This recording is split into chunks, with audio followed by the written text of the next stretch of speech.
Question number 1. In line 3, although most directly means what? Let's look at the surrounding text.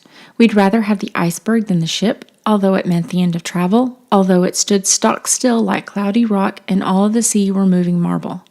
Notice that there are two althoughs in a row here. We'd rather have the iceberg than the ship, although it meant the end of travel, although it stood stock still.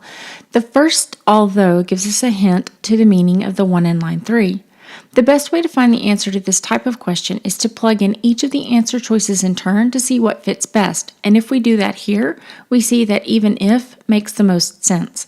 We'd rather have the iceberg than the ship, even if it meant the end of travel, even if it stood stock still like cloudy rock and all the sea were moving marble. So the correct answer here is A, even if. Question number 2, in context, it, in line 11, suggests which of the following. Let's look at the whole sentence to get the context. O solemn floating field, are you aware an iceberg takes repose with you, and when it wakes may pasture on your snows?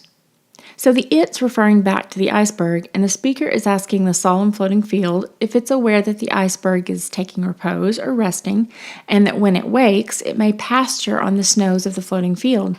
Pasture, used as a verb like this, refers to an animal grazing in a field, so the best answer we have is D, an animal. The iceberg is being compared to an animal sleeping in a field, and when it wakes, it will feed or pasture on the snows. So the correct answer is D. Question number 3. The brief sentence in line 13 emphasizes the what. Let's look back at the line in context. This is the scene a sailor would give his eyes for. The ship's ignored. The iceberg rises and sinks again, its glassy pinnacles correct elliptics in the sky. So in the line before, we see that this is a scene that a sailor would give his eyes for. Eyes are pretty important, so this iceberg is something that the sailors would give a lot to see. And then the sentence in question, the ship's ignored. And then we go back to talking about the iceberg. It rises and sinks again, its glassy pinnacles correct elliptics in the sky. Based on this context, A, iceberg's ability to command attention, is the best answer. The crew of the ship are caught up watching the iceberg and ignoring the ship. But let's take a quick look at the other answers. Fatalistic attitudes of the ship's crew. This answer suggests that the ship is ignored because the crew is fatalistic or believe that everything is in the hands of fate. But as we've seen, this doesn't match the context. There's no indication that they're ignoring the ship because they're fatalistic. They're just captivated by the iceberg. So B is incorrect. C, a sailor's avoidance of life's adversity. Again, this doesn't fit the context. The sailors aren't ignoring the ship because they're avoiding anything. Their attention has just been captured by something else. Cross out C. D, the iceberg's resemblance to human aloofness. This is stretching a comparison with the sailors ignoring the ship because they're aloof and comparing that to the iceberg. This is convoluted and doesn't fit the context. E, immobility of the ship in frigid waters. This doesn't fit at all. The ship being ignored doesn't have anything to do with its immobility or the temperature of the water. It's definitely not this answer. And the best answer is still A, the iceberg's ability to command attention. Question number 4. The shifting stage in line 22 most directly refers to the what? So let's take a look at the context. This is a scene where he who treads the boards is artlessly rhetorical. The curtain is light enough to rise on finest ropes that airy twists of snow provide. The widths of these white peaks spar with the sun.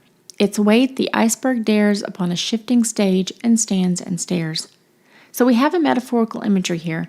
The iceberg is daring its weight, the iceberg's own weight, upon a shifting stage. The syntax or word order might throw you off and make you think for a minute that the its refers back to sun, but that doesn't really make sense, so look more closely at the sentence.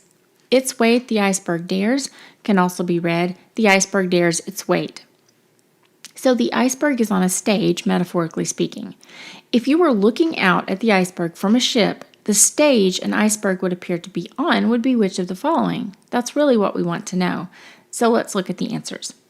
A concealed part of the iceberg? No, this doesn't make sense. The speaker is describing the scene and wouldn't be describing something unseen. And also, the iceberg wouldn't appear to be daring its weight on part of itself. A won't work.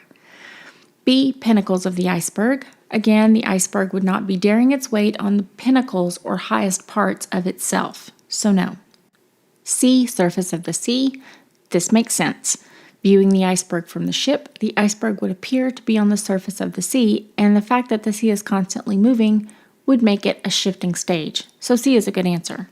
D, world of human experience. That doesn't fit here at all. Eliminate D. E, deck of a ship. While the deck of a ship could be described metaphorically as a shifting stage, the iceberg isn't on the deck of the ship, and since we know that the iceberg is what is bearing its weight on the shifting stage, we know this can't be correct. So eliminate E, and the best answer is C, surface of the sea. Question number 5. The central metaphor in the second stanza compares the ocean scene to what? So we have a scene that a sailor would give his eyes for. We have the phrase, he who treads the boards, and treads the boards is an idiom for performing on stage. But even if you weren't familiar with that expression, you would see the curtain rising on finest ropes, and of course the shifting stage that we looked at in the last question. We also have the widths of the white peaks sparring with the sun, which could be comparing these flashing white peaks of the iceberg and the brightness of the sun to an exchange of witticisms. So let's look at our choices. A debate between sky and water. This might sound good if you just take the widths of the white peaks sparring with the sun. But the sparring of wits is between the iceberg and the sun rather than the sky and the water. And anyway, that answer doesn't take the whole stanza into account, so it's not a good answer. B, a dramatic production. This is much better. You have all of these elements of a dramatic production here. The stage, the curtain rising, a scene, treading the boards. B is a good answer. C, an assembly of uneasy strangers. This doesn't fit. There isn't any indication of anyone being uneasy or strangers, so eliminate C. D, a painting with many colors. The imagery isn't correct for this. The only color mentioned is white, and there aren't any references that could be connected to paintings, so no. E, a battle between sailors and the elements. The only thing that could be construed as a battle is the sparring between the white peaks and the sun, so even if you viewed that as a battle, it's not between the sailors and the elements. So cross out E, and the correct answer is, of course, B, a dramatic production. Question number 6. Which statement best defines the role of the second stanza? A, it shifts the focus of the poem to a new central figure. No, the central figure in the first stanza is the iceberg, and that's also the central figure in the second stanza, so A won't work. B, it recreates the fantasies of childhood. There's nothing here to indicate that this is a recreation of childhood fantasies, so since we can't support that answer from the text, we eliminate B. C, it reveals the speaker's private motivations. No, there's nothing to support this answer either.